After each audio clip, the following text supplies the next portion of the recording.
All right, so today I want to spend a little bit of time talking about the different applications that we tend to use in our business.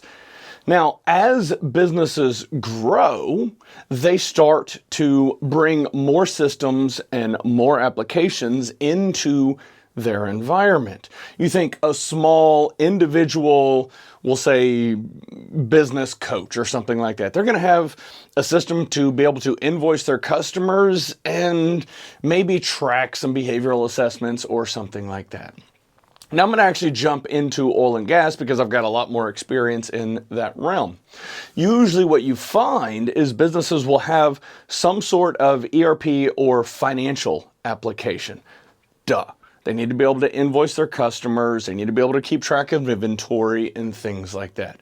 Perfect. That checks out. Now, as they start to hire more employees, they're likely going to have some sort of payroll platform or HRIS system to be able to track and log employees' time, pay the employees. Maybe they start doing performance reviews. I know, crazy, wild thought that we start using systems for something like that. And then as you continue to grow, you'll get to a point where you need to start managing customer information related to jobs or tickets that are being worked. And then you continue growing, you start hiring engineers. Well, they need AutoCAD or SolidWorks to be able to design and draft the tools. Then you start bringing in salespeople. Well, they need a CRM. I know not a whole lot of salespeople actually use CRMs, but it is a crucial component and system for teams of salespeople to start leaning into and using. You see where I'm going with this? We have our ERP system for all of the financials. We have our HR platform for payrolling employees and tracking employee time. We have our field ticketing system for tracking all of the jobs that are being worked. Then we have engineering applications, your AutoCAD, your SolidWorks. And then as you continue to grow, well, you need to start tracking safety metrics, so you have some sort of safety incident reporting platform. And then we go back to the CRM for tracking all of your customers, your engagement with the different customers. All right, so we have all of these systems and applications in place. And then you have leaders over each of these systems. And not everybody's happy with the system,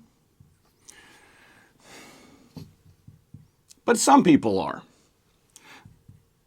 But what you run into is these leaders, they start using the system and gathering data points so that they can track and see what's going on in each of their teams and the things that they are doing.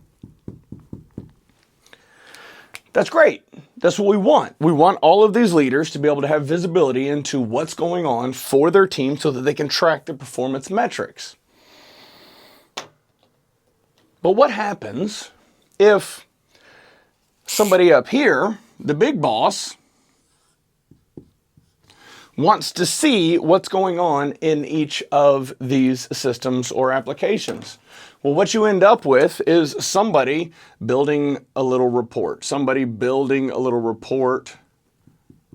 across all of these systems, and then they manually cobble together and feed it up to the boss. And then whenever the boss is able to see it, hopefully, they get happy. Simple enough. And this works for small businesses. But what happens when you start getting even more systems and applications over here? What happens when you start having more and more reports that need to be aggregated, and now all of a sudden we need data across both of these systems or all of these systems? And it's all being manually cobbled together in Excel. Thank God for Excel, because I think the entire world runs on Excel at this point in time. but it is very fragile and error prone because humans are having to take the information and build it into their little Excel report. Humans are having to take the information and build it into their Excel report. And then more humans are aggregating this and sending it up here. And the more human involvement, the more opportunities there are for errors to occur, because these little meat sticks are not always great at ensuring the right keys are hit on the keyboard. As the business grows, you are going to get to a point where you have more and more and more data in all of these systems. And this has the potential to get really messy, because then all of a sudden you need more admins or office personnel to be able to manage all of the data and run the reports and feed it all up. What if there was a better way? There is. So whenever you start thinking about aggregation of data and all of this information across all of these different systems and applications, ideally, we want to automate that as much as possible. We want to leverage technology. And so one of the things that I think is important for us to consider is we have this cloud that everybody talks about. We have data centers where really all of this information is living in different data centers anyways. We need to figure out a way to aggregate all of this information into one location. And many people refer to this as a data lake. There's a lot of different technologies that work for this. For the sake of this video, I'm going to simplify it greatly. Please don't get upset. I'm just trying to talk conceptually how all of this works. Things start to break down when they engage a consulting firm to come in and move everything to the data lake. Well, what if the information in all of these systems is broken or inaccurate or inconsistent? We want to start working towards a single source of truth so that we can actually move the data and give accurate information to senior leadership to make them happy. That's the end goal. And far too many times businesses grow, they keep adding more and more and more applications instead of focusing on how do we get all of this information into one location and ensure that it is accurate. Because your HRIS system and your ERP system, they might have different information for the same contact or person. Think Sean R. Barnes versus Sean Barnes in these different systems. So which one wins? This is a massive exercise in getting all of the senior leaders on the same page, which is super fun. We all know how exciting that can be. To agree, this is how the data needs to be structured when it goes here.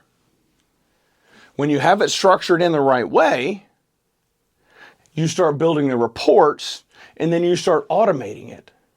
So instead of having all of this office personnel that's manually cobbling together reports, you now just focus on making sure everything in here is all accurate, and then let the technology take care of the rest.